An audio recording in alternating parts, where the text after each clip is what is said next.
rows or bent over rows and pulling the weight towards your body. In this week, we're going to talk about the upper body push. So pushing the weight away from your body, both in front of you and above your head. So the classic movements people think about with those classic exercises that people think about with those movements is really something like a push-up or a chest press, right? Where you're pushing the weight away from your chest in front of you, right? So you get down on your hands and knees or on your feet and do a push-up. You're pushing your body weight away from the floor. And then overhead, above you, the classic movement is going to be something like an overhead press with a barbell. You're pushing that barbell up over your head. And so those movements are great. They're great full body movements, but they can be challenging for a lot of people in a number of different ways. One, for example, with the push-up, because the weight is, you can't modify your body weight, people struggle with having enough strength to do a proper push-up. Luckily, push-ups can be modified in a various number of ways to alleviate that limitation, but a lot of people can struggle just doing a proper push-up that way. From the overhead press point of view, particularly with a barbell, people can struggle a lot with the mobility, especially in their shoulders and in their wrists, to do that movement properly. It really takes a lot of proper mobility to do properly. And so that can be a struggle. And also with both those movements, lots of people can have pain in their elbows and in their shoulders, which causes them discomfort while doing those movements. So while those are great movements, and I really encourage people to work up towards trying to do them, they're not for everyone, and that's okay. So from a push-up perspective, we're talking about pushing the weight away from you. You can modify push-ups a lot easier than you can modify pull-ups, right? So, for example, if you're just starting out doing a push-up, the best way to do it is like do a push-up against the wall. Unfortunately, I don't have a wall in front of me, but if you imagine this was a wall, right? You just stand with your feet here and you push like this, right? Obviously, your hands would be much more narrow on the wall, but you can place them wherever you feel most comfortable, right? So you can push down here, right? And so the closer your feet are to the wall, the easier that's going to be. The further your feet are away from the wall, the harder that's going to be, right? So you can easily modify a push-up. And eventually, the goal with modifying a push-up in that way is to basically lower your body closer and closer to horizontal to the floor, and you're doing a push-up on the floor. So you can start out with a wall, you can move to a chair, you can move to a table, then you can move to something that's just slightly up above the ground, and then you can eventually get your hands down on the ground and you're doing a full push-up. And then when you get really advanced, you can add weight to that, like with a weight vest, to add weight to your push-ups, so you're doing more than your body weight. Or you can elevate your feet. You can go the opposite direction, elevate your feet up in the air so that you have more pressure going down towards the ground. So those are great ways to do upper body pushes that are push-ups, but modifying them so that if you don't have enough strength to do a proper push-up from your feet, that you can still get that pushing motion. My other favorite exercise to do that involves a pushing motion is actually do what's called a floor press. So basically, you're going to get down on the floor. You're going to get dumbbells. You can do this with dumbbells or kettlebells. It doesn't matter. You get a pair of dumbbells. You get down on the floor and just lay down on the floor. And you're going to press the dumbbells up in the air from the floor, like so. Okay. So the reason why I like that is because, one, all you need is a pair of dumbbells or kettlebells. You don't need a bench or a barbell or anything like that. And that's a great exercise to do.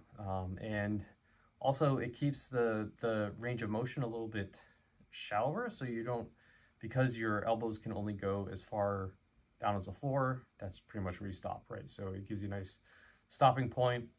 You don't have to go super deep in it if you don't have the mobility to do so. And it's definitely a great way to work those pressing movements in front of you. Now, for pressing above your head, there's a couple of different variations that I like for this. My favorite one, and this again you can do with a dumbbell or a kettlebell, since I'm down on the floor. I'll stick with the one on the floor first.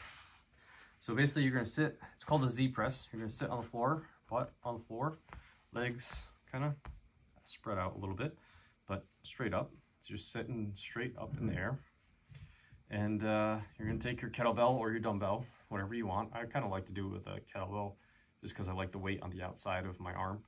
But you hold your core nice and tight, and you're gonna press overhead, like so, right? And I like to do the single arm variation at first, because what people don't remember to do a lot when they are first beginning to press over the head is to really engage that core.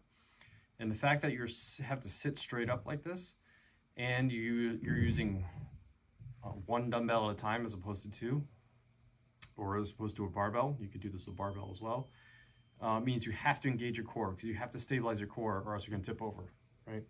And you're both tip over on the direction you have the weight and behind you, right? If you let the weight come back too fast, you know, if you go back too far like this to try and get the weight up, like you're gonna feel like you're gonna tip over.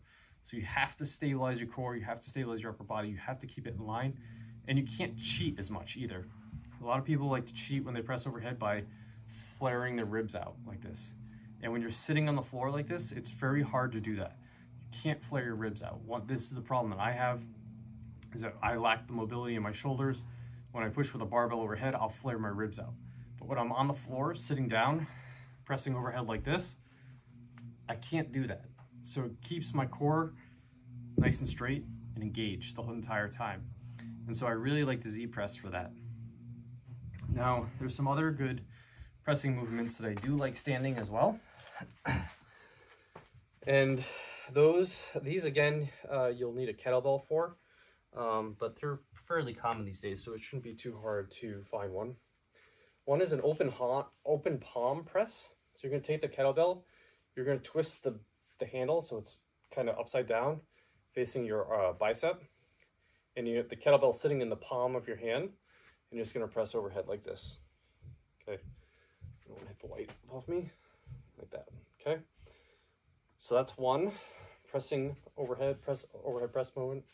The other one I like to do, especially if you really want to work your wrist and your grip strength, is upside down or bottoms up kettlebell press like this. So you're holding the handle with the bell up here. You have to balance that bell while you press up over your head. Super challenging, not from a weight point of view, but just stabilizing this bell like this in your hand is super challenging. And then pressing it overhead is even more challenging when you add the motion to it. So that's a cool one to play around with too. I love that one, especially because it works that wrist and that grip strength as well. Stability, again, you have to stabilize everything. You can't be moving around with that bell up on top. It's going to flop all over the place. So very good. So those are the pressing motions that I like as well. The pushing motions that I like as well. Obviously you can, if you're really good, you're advanced, you like to do overhead press with a barbell. You'd like to do chest press with dumbbells or barbell, go for it. Do it. Those are great exercises. But there are millions of videos of those online that you can find on how to do them with proper form and technique. But these are some of the ones that I like to do for people that have limitations. And even those that don't have limitations, it's a good way to switch things up. You're always barbell pressing, you're always overhead pressing. Try some of these other pressing movements and pushing movements, and you know, incorporate those into your routine as well. They're really good. And that's all I got for this week. That's the upper body push movement. Once again, if you find these videos useful and you want to be the first one to know about them when I release them, please go to my website, rjbhealth.coach, sign up for my newsletter. You click the newsletter link at the top, enter your email address, and I'll email you whenever I publish new stuff, whether it's these videos or blog posts or anything else that comes out. And if you're interested in one-on-one coaching, please go to my website again, rjbhealth.coach. Right on the homepage, there's a schedule a discovery call button. You click on that button and then fill out the form, and I'll get right back to you and we can chat a little bit more about one-on-one coaching if it's going to be a good fit.